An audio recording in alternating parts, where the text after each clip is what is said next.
Assalamualaikum warahmatullahi wabarakatuh. Perkenalkan, saya Resa Denovitasari dengan NPM 047 dari kelas Ekonomi 4B. Di sini saya akan membahas mengenai pertumbuhan ekonomi dan teori pendukungnya, materi untuk kelas 11 Ekonomi. Subbab yang akan kita bahas yaitu 1. Pengertian pertumbuhan ekonomi, yang kedua faktor-faktor yang mempengaruhi pertumbuhan ekonomi, yang ketiga pertumbuhan ekonomi di negara maju dan berkembang, yang keempat teori pendukung pertumbuhan ekonomi. Tujuan dari pembelajaran ini adalah 1. Peserta didik dapat memahami materi mengenai pertumbuhan ekonomi dan teori pendukungnya. Yang kedua yaitu peserta didik dapat memahami pengertian dari pertumbuhan ekonomi itu sendiri. Yang ketiga yaitu peserta didik dapat memahami faktor apa saja yang mempengaruhi pertumbuhan ekonomi. Yang keempat yaitu peserta didik dapat memahami pertumbuhan ekonomi di negara maju dan berkembang. Dan yang terakhir, yang kelima yaitu peserta didik dapat memahami teori pendukung dari pertumbuhan ekonomi. Yang pertama yaitu pertumbuhan ekonomi. Pertumbuhan ekonomi adalah peningkatan kegiatan ekonomi masyarakat yang menyebabkan peningkatan jumlah produksi barang dan jasa di suatu negara pada periode tertentu. Kenapa sih? Pertumbuhan ekonomi itu penting banget dan harus dihitung tiap tahunnya. Karena pertumbuhan ekonomi ini bisa jadi indikator keberhasilan pembangunan ekonomi di masyarakat. Terus gimana nih caranya kita bisa menghitung pertumbuhan ekonomi? Untuk menghitung itu, kita bisa pakai rumus yang berhubungan dengan PDB atau Produk Domestik Bruto. Rumusnya yaitu seperti ini. Pertumbuhan ekonomi sama dengan PDBT dikurangi PDBT 1 per PDBT 1 dikali 100%. Keterangannya di sini yaitu PDBT sama dengan PDB tahun T. PDBT min 1 sama dengan produk domestik bruto tahun sebelumnya. Tahun T, tahun sekarang atau tahun yang akan dicari nilainya berdasarkan harga konstan. Kenapa pakai rumus PDB? Karena PDB merupakan jumlah barang dan jasa yang dihasilkan suatu negara.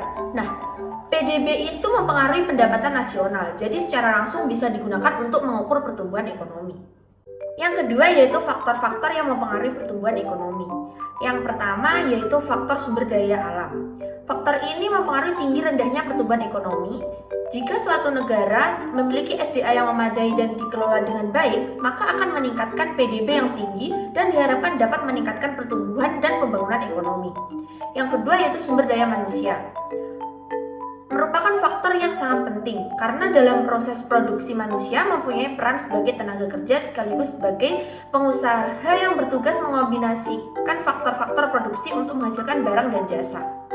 Untuk meningkatkan pertumbuhan ekonomi, maka negara harus lebih dulu meningkatkan kualitas SDM-nya dengan cara memperbaiki kualitas ilmu pengetahuan, teknologi, keterampilan, sikap, dan pola pikir. Yang ketiga yaitu modal. Di negara berkembang, tingkat pembentukan modal yang rendah disebabkan karena kemampuan menabung yang rendah. Kenapa kemampuan menabung yang rendah? Ini disebabkan karena rendahnya tingkat pendapatan. Tingkat pendapatan rendah disebabkan karena tingkat produktivitas sumber daya manusia yang rendah juga. 4. Teknologi. Semakin tinggi tingkat teknologi yang dikuasai suatu negara akan mempermudah negara yang bersangkutan dalam mengolah sumber daya alam yang dimiliki dalam rangka meningkatkan pertumbuhan dan pembangunan ekonomi. Karena dengan menggunakan teknologi tinggi, efisiensi dan efektivitas proses produksi dapat tercapai dengan baik. Masuk ke pembahasan yang ketiga yaitu pertumbuhan ekonomi di negara maju dan berkembang. Di negara maju, perekonomian sudah stabil dan hampir semua sumber daya sudah digunakan secara optimal. Berbeda dengan negara berkembang, sesuai dengan namanya berkembang, negara-negara ini masih mungkin untuk terus berkembang karena masih banyak sumber daya yang belum dikelola secara optimal. Pada umumnya, di negara maju pendapatan per kapita jauh lebih tinggi dibandingkan negara berkembang. Karena PDB yang dicapai juga jauh lebih tinggi. Sementara jumlah penduduk di negara-negara maju umumnya tidak terlalu besar. Akibatnya, pendapatan per kapita mereka menjadi lebih tinggi. Pembahasan yang keempat yaitu teori pendukung pertumbuhan ekonomi. Teori pertumbuhan ekonomi adalah teori yang membahas pertumbuhan ekonomi yang dialami oleh negara yang ditinjau dari dua sudut, yaitu secara historis dan secara analitis. Secara historis, teori pertumbuhan ekonomi berpandangan bahwa pertumbuhan ekonomi itu memiliki tahapan-tahapan tertentu.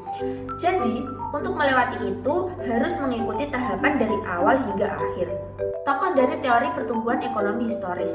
Yang pertama yaitu Friedrich List, mengemukakan pertumbuhan ekonomi dikelompokkan menurut kebiasaan masyarakat dalam menjaga keberlangsungan hidupnya melalui tata cara produksi. Yang kedua yaitu Werner Schomburg, mengemukakan pertumbuhan ekonomi terjadi karena masyarakat memiliki susunan organisasi dan ideologi masyarakat. Yang ketiga yaitu Walt Whitman Rostow, mengemukakan pertumbuhan ekonomi melalui 4 tahapan, yaitu tradisional, transisi, lepas landas, dan menuju kematangan.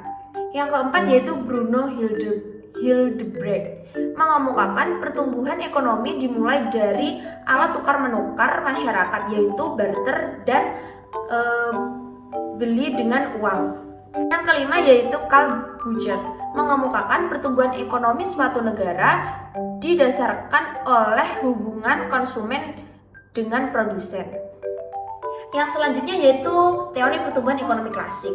Beberapa teori yang diungkapkan oleh para ekonom mengenai pertumbuhan ekonomi dari sudut pandang pertambahan penduduk. Teori ini dikemukakan oleh Adam Smith, David Ricardo, dan T.R. Malthus. Adam Smith mengemukakan perekonomian tumbuh dengan meningkatnya pertumbuhan penduduk. David Ricardo mengemukakan pertumbuhan penduduk yang semakin besar menyebabkan penurunan upah dan ekonomi menjadi stagnan. Selanjutnya yaitu Robert Malthus, mengemukakan pertumbuhan penduduk 2 kali lipat dibandingkan produksi pangan, sehingga akan terjadi krisis pangan atau kelangkaan. Yang terakhir yaitu teori pertumbuhan ekonomi neoklasik, lebih memperlihatkan hal lain yang mempengaruhi pertumbuhan ekonomi selain pertumbuhan penduduk, seperti kewirausahaan dan investasi. Ada 3 tokoh neoklasik yang akan dibahas, yakni Robert Slow, Harold Domar, serta Joseph Schumpeter.